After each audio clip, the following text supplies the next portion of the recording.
Good morning friends. So welcome to the prelims booster session. आज का पहला topic है India Austria bilateral relationship. Topic आपके international relations के लिए इंपॉर्टेंट है। तो पीएम मोदी जो है ऑस्ट्रिया के प्रेसिडेंट को भी वियना में मिले हैं बायलैटरल कोऑपरेशन को एक्सपैंड करने के लिए। तो ये फर्स्ट विजिट है एक इंडियन प्राइम मिनिस्टर की ऑस्ट्रिया पे और लगभग पिछले 40 साल में। ये विजिट जो है 75th anniversary of diplomatic relations between two countries के साथ कोइंसाइड कर रही है। और अगर हम देखें तो इसमें democracy, freedom, international peace, rules based order पर जो है वो शेयर्ड एम्फेसिस रखा गया है। फिर sustainable economic growth, green technologies, digital infrastructure innovation पर बात की गई है। Business to business engagement and startup collaborations को एनकरेज करने को कहा गया है। Free and open Indo Pacific region जो कि एक चाइना को सिग्नल है, उसकी इम्पोर्टेंस को बताया गया है। काउंटर टेररिज्म, इंटरनेशनल लॉ, इसको इसके लिए म्यूचुअल कमिटमेंट दिखाई गई है। फिर एक peaceful resolution of Ukraine conflict की भी बात की गई है या उसको सपोर्ट दिखाया गया है। कमिटमेंट टू मल्टीलैटरलिज्म और यूएन रिफॉर्म्स, दोनों कंट्रीज़ ने एक दूसरे की जो है कैंडिडेसी यूएन सिक्योरिटी काउंसिल में सपोर्ट की है। Cultural exchange, tourism, academic collaborations, people to people ties, इसके थ्रू जो है ये प्रमोट करने की बात की गई है।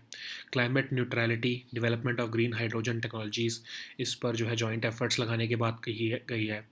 अगर हम देखें तो दोनों कंट्रीज़ के बीच में बायलैटरल रिलेशनशिप फ्रेंडली और कोऑपरेटिव रहा है कई डेकेड्स से। दोनों कंट्रीज़ ने डिप्लोमेटिक रिलेशंस एस्टैब्लिश किए 1949 में। एंड ओवर द ईयर्स ये रिलेशनशिप स्ट्रेंथन हुआ है high level visits, bilateral agreements और पार्टिसिपेशन इन इंटरनेशनल फोरम्स के थ्रू। अब देखें तो ट्रेड वॉल्यूम जो है दोनों कंट्रीज़ के बीच में वो कई तरह के गुड्स और सर्विसेज को जो है वो कॉन्स्टिट्यूट करता है। इंडियन एक्सपोर्ट्स जो ऑस्ट्रिया पर है वो 1.29 बिलियन यूएस डॉलर्स के हैं और इंपोर्ट्स जो है वो 1.18 बिलियन डॉलर्स के हैं। जो की एक्सपोर्ट्स हैं ऑस्ट्रिया को, वो electronic goods, apparels, textile, footwear, rubbered articles, vehicles and railway parts, electric machinery, mechanical appliances हैं। और अगर जो हम इंपोर्ट करते हैं ऑस्ट्रिया से वो है machinery, mechanical appliances, railway parts, iron and steel etcetera. तो ऑस्ट्रियन कंपनीज़ ने इंडिया के कई सेक्टर्स जैसे कि इंजीनियरिंग, रिन्यूएबल एनर्जी, इंफ्रास्ट्रक्चर में इन्वेस्ट किया हुआ है। और दोनों कंट्रीज़ के बीच में कल्चरल प्रोग्राम्स भी चलते हैं जो कि एक पार्ट है बायलैटरल रिलेशनशिप का। और एजुकेशनल कोऑपरेशन में अगर हम देखें तो बहुत सारे इंडियन स्टूडेंट्स जो हैं वो हायर एजुकेशन ले रहे हैं ऑस्ट्रिया में, स्कॉलरशिप्स और एक्सचेंज प्रोग्राम्स के थ्रू भी बेनिफिट ले रहे हैं। लगभग 31,000 इंडियंस वहाँ पर ऑस्ट्रिया में अभी रह रहे हैं। नेक्स्ट हम टॉपिक देखते हैं West Bengal suit against CBI.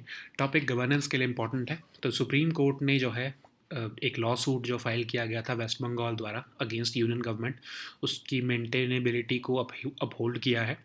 ये सूट जो है इसमें अक्यूज़ किया गया था सेंट्रल गवर्नमेंट को कॉन्स्टिट्यूशनल ओवर रीच के लिए कि वो जो है फेडरल प्रिंसिपल्स को वायलेट कर रही हैं by deploying CBI in states without obtaining prior consent from state government.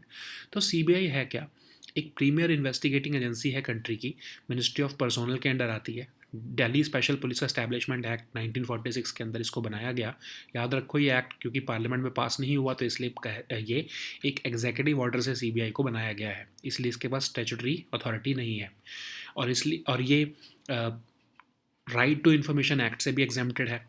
Originally तो इसको सिर्फ केसेस ऑफ करप्शन को प्रोब करने के लिए बनाया गया था गवर्नमेंट डिपार्टमेंट्स में, बट धीरे धीरे इसका जुरिस्डिक्शन एक्सपैंड करके economic crimes, special crimes, cases of corruption और अदर केसेस में भी कर दिया गया। तो इसमें कई तरह की विंग्स हैं जैसे एंटी करप्शन डिवीजन जो कि सेंट्रल गवर्नमेंट एम्प्लॉयज़ या पब्लिक सर्वेंट्स या जो कि स्टेट गवर्नमेंट्स के अंदर काम कर रहे हैं उनकी करप्शन को इन्वेस्टिगेट करता है। फिर इकोनॉमिक ऑफेंसेस डिवीजन है जो इन्वेस्टिगेट करता है financial crimes, bank frauds, money laundering, illegal money market operations, जो करप्शन है पीएसयूज या बैंक्स में। फिर स्पेशल क्राइम्स डिवीजन भी है एक जो कि केसेस ऑफ कन्वेंशनल नेचर देखता है जैसे कि offences related to internal security, espionage, narcotics और साइकोट्रॉपिक सब्सटेंसेस। तो इन सब के लिए जो है कंसेंट चाहिए होता है सीबीआई को इन्वेस्टिगेशन करने के लिए। तो section 6 of D Delhi special police establishment act कहता है कि सेंट्रल गवर्नमेंट जो है वो सीबीआई को डायरेक्ट कर सकती है कोई भी केस प्रोब करने के लिए with in jurisdiction of any state, but वो तभी पॉसिबल है जब स्टेट की कंसेंट हो। ठीक है। लेकिन यस, सुप्रीम कोर्ट अगर हाई कोर्ट का ऑर्डर हो सीबीआई को इन्वेस्टिगेशन के लिए तो ऐसे कंसेंट की ज़रूरत नहीं पड़ती है। तो दो तरह के कंसेंट होते हैं। एक होता है जनरल कंसेंट। जब स्टेट ने जनरल कंसेंट दिया होता है सीबीआई को केसेस को प्रोब करने के लिए, तो इसका मतलब होता है कि बार बार परमिशन लेने की ज़रूरत नहीं है सीबीआई को उस स्टेट में इन्वेस्टिगेशन करने के लिए, एंटर करने के लिए। लेकिन स्पेसिफिक कंसेंट क्या होता है? जब जनरल कंसेंट को विड्रॉ कर लिया जाता है तो सीबीआई को केस वाइज या फिर केस बाय केस बेसिस पर कंसेंट लेना पड़ता है स्टेट गवर्नमेंट से उस स्टेट में एंटर करके इन्वेस्टिगेशन करने के लिए। अगर स्पेसिफिक कंसेंट नहीं मिला है तो सीबीआई ऑफिसर्स के पास जो है पुलिस पर्सोनल जैसी पावर नहीं होती है, तो मतलब फिर वो इन्वेस्टिगेशन नहीं कर पाएंगे। ठीक है। तो अगर हम विड्रॉल देखें जनरल कंसेंट का और उसका इम्पैक्ट देखें, तो अगर विड्रॉल हो गया है जनरल कंसेंट का, इसका मतलब ये नहीं कि सीबीआई जो है वो इन्वेस्टिगेशन कर ही नहीं सकती उस स्टेट में। सीबीआई ओल्ड केसेस को जो है वो प्रोब करती रहेगी। और सीबीआई के पास अगर जनरल कंसेंट नहीं है तो वो लोकल कोर्ट के को अप्रूव कर सकती है, लोकल कोर्ट को अप्रोच कर सकती है एक सर्च वारंट निकाल के और इन्वेस्टिगेशन करने के लिए। अब सुप्रीम कोर्ट ने जो है डिसमिस कर दिया है सेंट्रल गवर्नमेंट की इनिशियल ऑब्जेक्शंस कि वो तो इसमें पार्टी ही नहीं है वेस्ट बंगाल के अगेंस्ट। सुप्रीम कोर्ट ने कहा है कि एजेंसी जो है वो इन्वेस्टिगेशन करती है सेंटर के कहने पर ही DSP Delhi special police establishment act के अंदर। और सेक्शन 4 ऑफ डीएसपीई एक्ट कहता है कि सेंट्रल विजिलेंस कमीशन जो है वो प्रिवेंशन ऑफ करप्शन एक्ट के ऑफेंसेस को ओवरसी करता है और सेंट्रल गवर्नमेंट जो है वो सुपरवाइज करती है बाकी सारे मैटर्स को, मतलब सीबीआई के मैटर्स को सेंट्रल गवर्नमेंट ही सुपरवाइज कर रही है। कोर्ट ने सेंटर को रिमाइंड किया कि डीएसपीई एक्ट जो है वो स्टेट के प्रायर कंसेंट पर ही चलता है सीबीआई इन्वेस्टिगेशन के केसेस में, और जो कि स्टेट की जुरिस्डिक्शन में है। तो सुप्रीम कोर्ट बेंच ने कहा कि कई क्वेश्चंस रेज होते हैं कि इसका वाइडर इम्पैक्ट क्या होगा फेडरलिज्म पर अगर बिना कंसेंट के सीबीआई एंटर करेगी तो। ठीक है। नेक्स्ट हम टॉपिक देखते हैं GRSC accelerated innovation nurturing scheme. Topic economy और सिक्योरिटी दोनों के लिए इंपॉर्टेंट है। तो रिसेंटली रक्षा राज्य मंत्री श्री संजय सेठ जो है उन्होंने GRSC accelerated innovation nurturing scheme जो है वो garden reach ship builders and engineers limited के लिए कोलकाता में जो है वो लॉन्च की है। तो ये एक इनोवेटिव स्कीम है जो कि सॉल्यूशंस देख रही है प्रॉब्लम्स का जो कि शिप यार्ड्स फेस करती हैं, और टेक्नोलॉजी डेवलपमेंट करके स्टार्टअप्स द्वारा कैसे उनको ठीक किया जा सकता है। तो एमएसएमईज़ और स्टार्टअप्स को इनोवेटिव सॉल्यूशंस डेवलप करने के लिए एनकरेज कर रही है ये स्कीम। एक यूनिक नेशनल स्कीम है ताकि एनकरेज और इनेबल किया जाए एमएसएमईज़ और स्टार्टअप्स को कि वो डेवलप कर सकें इनोवेटिव सॉल्यूशंस जो कि जीआरएससी अपने में इनकॉर्पोरेट कर सकें ताकि फर्दर टेक्नोलॉजिकल एडवांसमेंट हो सके। ठीक है। एम इस स्कीम का ये है कि वास्ट इकोसिस्टम ऑफ एमएसएमईज़ और स्टार्टअप्स जो है वो उसको लेवरेज किया जा सके ताकि प्रेजेंट और इमर्जिंग चैलेंजेस जो हैं शिप डिज़ाइन और कंस्ट्रक्शन इंडस्ट्री को जो है वो एड्रेस किया जाए। ठीक है। नेक्स्ट हम टॉपिक देखते हैं वर्ल्ड पॉपुलेशन डे 2024। टॉपिक आपके सोशल इश्यूज़ के लिए इंपॉर्टेंट है। तो वर्ल्ड पॉपुलेशन डे जो है वो अवेयरनेस जनरेट करने के लिए ग्लोबल पॉपुलेशन इश्यूज़ पर और उनके इम्पैक्ट ऑफ ऑन सोसाइटी को एड्रेस करने के लिए जो है वो हर साल जो है वो ऑब्जर्व किया जाता है 11 जुलाई को। ये importance of addressing population related concerns जो है वो हाईलाइट करता है, जैसे reproductive health, family planning, gender equality, sustainable development. और ये एक प्लेटफॉर्म देता है गवर्नमेंट्स को, ऑर्गेनाइजेशंस को, इंडिविजुअल्स को कि वो डिस्कशंस में एंगेज कर सकें और एक्शन ले सकें। इस साल का थीम था leave no one behind, count everyone. और इस डे को एस्टेब्लिश किया गया यूएन द्वारा पहली बार 1989 में। और ये आइडिया कभी कैसे इंस्पायर हुआ? वर्ल्ड पॉपुलेशन जब 5 बिलियन पहुंची 1987 में, तब ये आइडिया आया कि हर साल वर्ल्ड पॉपुलेशन डे मनाया जाना चाहिए। तो अब 2022 में वर्ल्ड पॉपुलेशन ऑलरेडी 8 बिलियन पहुंच चुकी है और कहा जा रहा है बाय 2100 वर्ल्ड पॉपुलेशन 10.9 बिलियन पहुंचेगी। इंडिया जो है टॉप जो है वो प्लेस होल्ड करता है 1.4 बिलियन पॉपुलेशन के साथ, 1.44 बिलियन पॉपुलेशन के साथ। और more than half of country के जो more than half of the global population जो है बिटवीन नाउ और 2050 वो अफ्रीका में रहने वाली है। तो अफ्रीका में highest rate of population growth रहेगा अमंग मेजर एरियाज। और इन शार्प कॉन्ट्रास्ट ये देखने को मिला है कि पॉपुलेशन जो है 61 कंट्रीज़ की जो है वो डिक्रीज़ होगी by 2050, majority in Europe. Okay. So next हमारा टॉपिक है नेशनल गोपाल रत्न अवार्ड। ये टॉपिक आपके गवर्नेंस के लिए इम्पोर्टेंट है। तो नॉमिनेशंस मांगी गई हैं नेशनल गोपाल रत्न अवार्ड्स 2024 के लिए, जो कि 15 जुलाई से जो है ओपन होंगी। तो ये अवार्ड राष्ट्रीय गोकुल मिशन के अंदर दिए जाते हैं। Since 2021 department of animal husbandry and dairying जो है ये अवार्ड जो है दे रही है नेशनल गोपाल रत्न अवार्ड हर साल।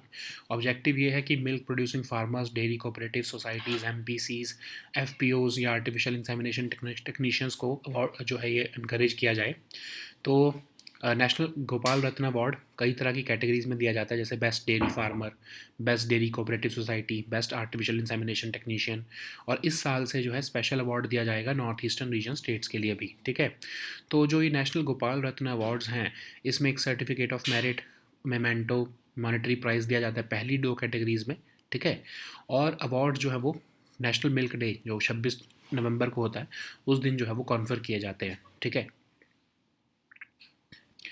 नेक्स्ट हम टॉपिक देखते हैं हैनिबल डायरेक्टिव। टॉपिक सिक्योरिटी के लिए इंपॉर्टेंट है। तो एक रीसेंट रिपोर्ट के मुताबिक इजरायली मिलिट्री ने जो हैनिबल डायरेक्टिव को फॉलो किया जब 7 अक्टूबर को हमास ने अटैक किया था। हैनिबल डायरेक्टिव क्या है? एक ऐसा ऑपरेशनल डॉक्ट्रिन है जिसमें कि मैक्सिमम फोर्स को इस्तेमाल करने के लिए कहा जाता है ताकि कोई भी सोल्जर जो है वो कैप्चर ना हो, इस चाहे उसके लिए खुद को सेक्रीफाइस करना पड़े या मिलिट्री और सिविलियन लाइफ्स को भी सेक्रीफाइस करना पड़े। ठीक है, इसको हैनिबल प्रोसीजर या हैनिबल प्रोटोकॉल भी कहते हैं, और इसको इजरायली डिफेंस फोर्सेस यूज़ करती हैं जब उनको लगता है कि कोई पेनफुल प्रिजनर स्वैप होगा बाद में, तो इससे पहले वो चाहे खुद को भी डिस्ट्रॉय कर लें या आसपास वाले सभी को डिस्ट्रॉय कर लें, बट वो पकड़े नहीं जाते हैं। ठीक है, तो ऐसा हुआ क्या था कि एक बार जिब्रिल एग्रीमेंट हुआ था 1985 में, जब 1150 पैलेस्टीनियन प्रिजनर्स जो हैं वो छोड़ने पड़े थे सिर्फ 3 इजरायलीज़ के लिए। तो तब ये हैनिबल डॉक्ट्रिन जो है वो फॉर्मुलेट की गई थी कि आप इससे अच्छा जो है जो सोल्जर है वो अपने आप को और आसपास के सभी लोगों को डिस्ट्रॉय कर ले बट पकड़ा ना जाए। ठीक है, हैनिबल डॉक्ट्रिन को क्रिटिसाइज़ किया जाता है लीगल एक्सपर्ट्स द्वारा क्योंकि इसमें डिसरिगार्ड रहता है ह्यूमन लाइफ के लिए। नेक्स्ट हम टॉपिक देखते हैं हीट डोम। टॉपिक एनवायरनमेंट के लिए इंपॉर्टेंट है। तो इंटायर वेस्टर्न यूएस जो है वो एक स्वेल्टरिंग हीट वेव के अंदर जो है वो आ चुका है। स्कॉचिंग टेम्परेचर्स हैं, ड्राई कंडीशंस हैं, बिकॉज हीट डोम सेंटर हो चुका है ओवर कैलिफोर्निया। हीट डोम क्या होता है? एक ऐसा वेदर फिनोमिना जिसमें हाई प्रेशर सिस्टम डेवलप हो जाता है एटमॉस्फेयर के ऊपर, और उसमें वार्म एयर जो है उसको जो है एक पॉट की तरह बंद कर दिया जाता है। ठीक है, बहुत लंबे टाइम के लिए। तो क्योंकि वार्म एयर जो है वो ऊपर नहीं उठ पाती है तो स्काई क्लियर रहता है, क्लाउड्स नहीं फॉर्म हो पाते हैं। ये हाई प्रेशर जो सिस्टम है ज़्यादा सनलाइट को जो है अर्थ पर आने देता है, जिसकी वजह से और ज़्यादा गर्मी होती है और ज़्यादा ड्राइंग ऑफ सॉइल हो जाता है। ठीक है, तो जेट ये होता क्यों है? क्योंकि जो जेट स्ट्रीम्स हैं उनके बिहेवियर पर डिपेंडेंट होता है। जेट स्ट्रीम जनरली एक वेव लाइक पैटर्न में मूव होती है north to south and then north again, but जब ये वेव्स बहुत बड़ी हो जाती हैं और लंबी हो जाती हैं तो ये बहुत स्लो मूव करती हैं और कभी कभी तो स्टेशनरी भी हो जाती हैं। जब एक हाई प्रेशर सिस्टम या जेट स्ट्रीम जब स्टक हो जाता है एक प्लेस में तो ये हीट डोम बनने लगता है। ठीक है, नेक्स्ट हम टॉपिक देखते हैं स्टिंगर मिसाइल। टॉपिक आपके सिक्योरिटी के लिए इंपॉर्टेंट है। तो नेटो ने रिसेंटली एक $700 मिलियन का कॉन्ट्रैक्ट साइन किया है ताकि मेंबर कंट्रीज़ जो हैं ज़्यादा स्टिंगर मिसाइल्स जो हैं वो प्रोड्यूस कर सकें। तो ये स्टिंगर मिसाइल एक man portable surface to air missile system है जो कि डिज़ाइन और मैन्युफैक्चर किया जाता है अमेरिकन डिफेंस इंडस्ट्री द्वारा। सबसे पहले ये यूएस आर्मी में 1981 में सर्व किया, और ये अभी भी यूएस आर्म्ड फोर्सेस और 29 अदर कंट्रीज़ द्वारा यूज़ किया जाता है। इसको मैन्युफैक्चर किया जाता है Raytheon missile systems under licence by EADS in Germany, और ये डिज़ाइन किया गया ताकि एयर डिफेंस कैपेबिलिटीज़ दी जा सके यूएस और अलाइड ट्रूप्स को। लगभग 15 किलो का ये मिसाइल और इसका लॉन्चर होता है। लॉन्चर जो है वो ऑफ कोर्स रीयूजेबल होता है और इसको कैरी किया जा सकता है ट्रूप्स द्वारा। एक व्हीकल पे भी जो है उसको माउंट किया जा सकता है।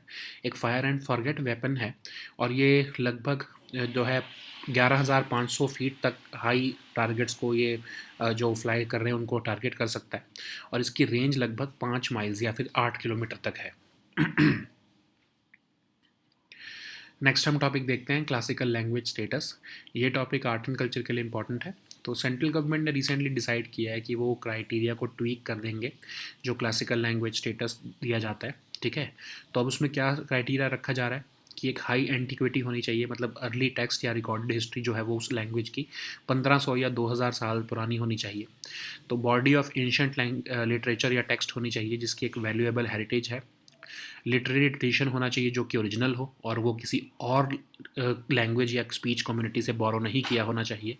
उस लैंग्वेज और लिटरेचर को उस लैंग्वेज और लिटरेचर जो है वो डिस्टिंक्ट होना चाहिए उसकी मॉडर्न फॉर्मेट से। ठीक है, तो होता क्या है, जब एक लैंग्वेज को क्लासिकल लैंग्वेज का स्टेटस दिया जाता है तो एजुकेशन मिनिस्ट्री कुछ बेनिफिट्स देती है उसको प्रमोट करने के लिए, जैसे कि एक सेंटर ऑफ एक्सीलेंस बनाया जाता है उसकी स्टडी के लिए। ठीक है, तो इंडिया में अभी तक 6 लैंग्वेजेस हैं जिनको क्लासिकल लैंग्वेज का स्टेटस दिया गया है। सबसे पहले जो है तमिल को दिया गया था 2004 में, उसके बाद संस्कृत को दिया गया था, फिर 2008 में तेलुगु और कन्नड़ को दिया गया था, 2013 में मलयालम को दिया गया था और रिसेंटली 2014 में ओडिया को जो है वो क्लासिकल लैंग्वेज स्टेटस दिया गया है। ठीक है, so now let us see all these topics in English. So the first topic is India-Austria bilateral relationship. This topic is important for your international relations. So PM Modi recently met his counterpart from Austria in Vienna to expand bilateral cooperation between the two countries. So PM Modi's visit marked the first visit by an Indian Prime Minister to Austria in over 40 years. This visit also coincided with 75th anniversary of diplomatic relations between the two countries. And on this very meeting, there was emphasis on democracy, freedom, international peace, and a rules-based order, and there was also focus on sustainable economic growth, green technologies, digital infrastructure, and innovation. There was encouragement for business-to-business engagement and startup collaborations. Importance was given for a free and open Indo-Pacific region. Mutual commitment was also shown to counter terrorism and adherence to international law. Support for a peaceful resolution to Ukraine conflict was also shown. Commitment to multilateralism and UN reforms was reaffirmed, including the mutual support for each other's candidacy in UN Security Council. Then, for people to people ties, cultural exchanges, tourism, and academic collaborations will be promoted. Joint efforts will be made towards climate neutrality and development of green hydrogen technologies. Okay, so India and Austria both share a friendly and cooperative bilateral relationship which spans for decades. So both sides established diplomatic relations in 1949, and over the years this has strengthened through high-level visits, bilateral agreements, participation in international forums. Okay, so the trade between two countries is includes a variety of goods and services. So Indian exports to Austria were $1.29 billion and imports were $1.18 billion. Indian key exports to Austria included electronic goods, apparels, textiles, footwear, rubber articles, etc. And key imports from Austria were mechanical appliances, railway parts, iron, steel, etc. Austrian companies have also invested in sectors like engineering, renewable energy, and infrastructure in India. And there is also cultural exchanges between the two sides. Many Indians are pursuing higher education in Austria, benefiting from scholarships and exchange programs. There is an estimated over 31,000 Indians who are living in Austria. Okay. So the next topic is West Bengal's suit against CBI. This topic is important for your governance section. So Supreme Court has recently upheld the maintainability of a lawsuit filed by the state of West Bengal against the union government. The suit has accused the center of constitutional overreach and violating the federal principles by deploying the CBI in the state without obtaining prior consent from the state government. So what is CBI? It is the premier investigative agency of India, falling under the jurisdiction of Ministry of Personnel and Grievances. So it traces its origins from the Delhi Special Police Establishment Act of 1946, but because this act was not passed by the parliament, that's why it has been created by an executive order of the government. Therefore, it is not a statutory body, and it is also exempted from the RTI Act. Originally, it was set up to probe cases of corruption, but now CBI's jurisdiction has expanded to include several economic crimes, special crimes, cases of corruption, and other cases. So, investigating powers of CBI are divided into anti-corruption division, like investigation of cases against central government employees, public servants working under state governments. It also investigates financial crimes, the economic offenses wing investigates financial crimes, bank frauds, money laundering, illegal money market operations, corruption in PSUs and banks. Then there is special crimes division, which handles the cases of conventional nature like internal security, espionage, narcotics, psychotropic substances, etc.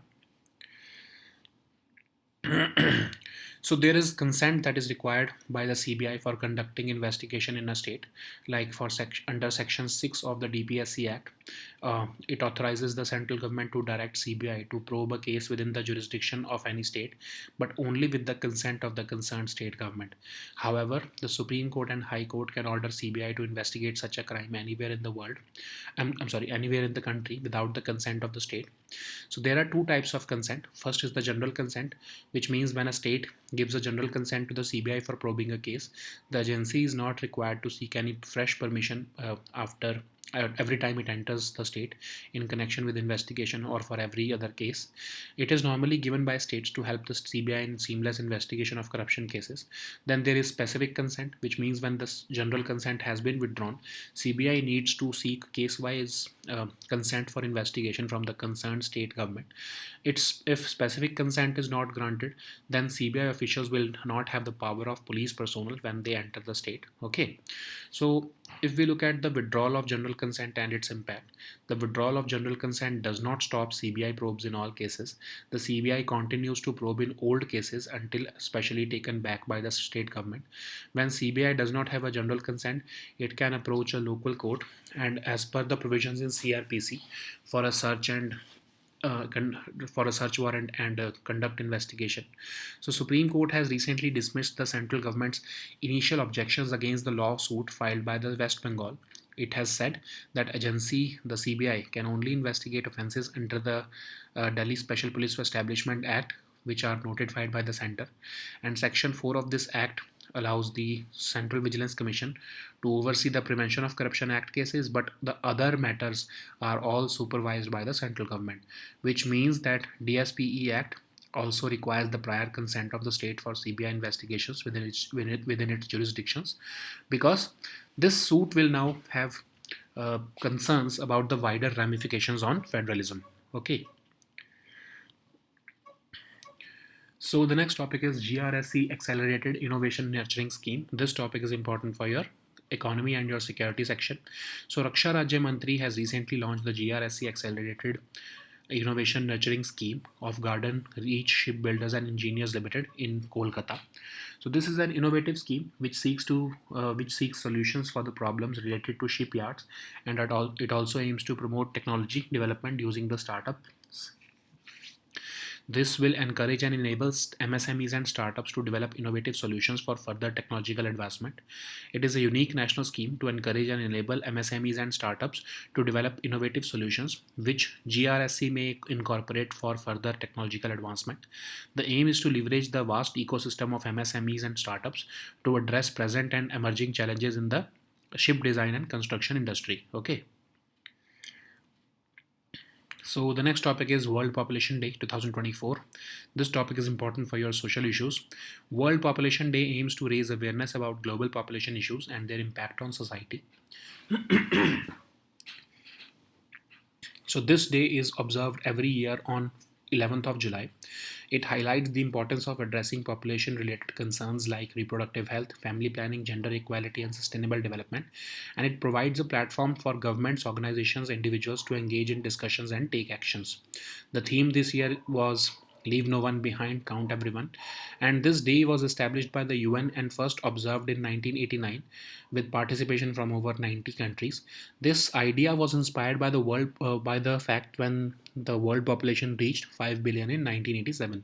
Today, the world population stands at about 8 billion, and by 2100 there will be 10.9 billion people in the world. India holds the top place with 1.44 billion population as of July 2024, and more than half of the global population growth between now and 2050 is expected to occur in Africa, which will be having the highest rate of population growth among major areas. In sharp contrast, population of 61 countries or areas in the world, are expected to decrease by 2050, majorly in Europe. So the next topic is National Gopal Ratna Award. This topic is important for your governance section. So nominations have been invited for National Gopal Ratna Award for the year 2024. So these awards are awarded under the Rashtriya Gokul Mission, and since 2021, Department of Animal Husbandry and Dairying have been conferring these awards every year. So the aim is to encourage milk producing farmers, dairy cooperative societies, MPC, FPOs, and artificial insemination technicians. And this year, the National Gopal Ratna Awards are given in the following categories: Best Dairy Farmer, Best Dairy Cooperative Society, Best Artificial Insemination Technician. And from this year onwards, the department has also incorporated a special award for the northeastern region states. So this year, these awards consist of a certificate of merit, a memento, a monetary prize in the first two categories, and the awards are conferred on the occasion of National Milk Day, which is celebrated on 26th of November. So the next topic is Hannibal Directive. This topic is important for your security section. So according to a recent report, the Israeli military reportedly employed the Hannibal Directive during the 7th October attack by Hamas. So this is a military doctrine or operational doctrine of using maximum force to ensure that no soldiers are captured, even if it means sacrificing himself or even the military and civilian lives. Okay, so this is known as the Hannibal Procedure or Hannibal Protocol, which Israeli Defense Forces follow, and they preemptively, when they preemptively see that political painful prisoner swap would happen, they eliminate themselves, everyone in the vicinity of the captive Israeli soldier, even if it poses a risk to the soldier himself. Okay, so even if a soldier, Israeli Defense Forces soldier, see that his colleague or that another Israeli soldier is being almost captured, then he would destroy that soldier or that area, even if that means that killing the soldier of his own army itself. Okay. So this Hannibal Doctrine was formulated as a response to the Jibril Agreement of 1985, in which 1,150 Palestinian prisoners were swapped in exchange for just 3 Israelis. Okay, but this Hannibal Doctrine has been criticized by legal experts for its disregard for the human life. So the next topic is heat dome. This topic is important for your environment section. So entire western US has come under the grip of a sweltering heat wave, in which scorching temperatures and dry conditions are prevailing because of heat dome, which has been centered over California. So heat dome is a weather phenomena where a high pressure system in the atmosphere traps warm air like a lid on the pot, and as the warm air is not able to rise upward, the sky remains clear, therefore no rain occurs. The high pressure system allows more sunlight to reach the earth, which results in more warming and drying of soil. So why it happens? It happens because of the behavior of the jet stream. Generally, the jet stream has a wave-like pattern and it keeps moving from north to south and then north again. But when these waves get bigger and elongated, they move slowly, and sometimes they can also get stationary. This is when a high pressure system gets stuck in a place and it leads to the occurrence of a heat dome. So the next topic is Stinger missile. This topic is important for your security section. So NATO has recently signed a nearly $700 million contract to have member countries produce more Stinger missiles. Stinger missiles is a man-portable surface to air missile system which was designed and manufactured by the US defense industry. It was inducted into the US Army in 1981, and currently it is used by the US Armed Forces and 29 other countries.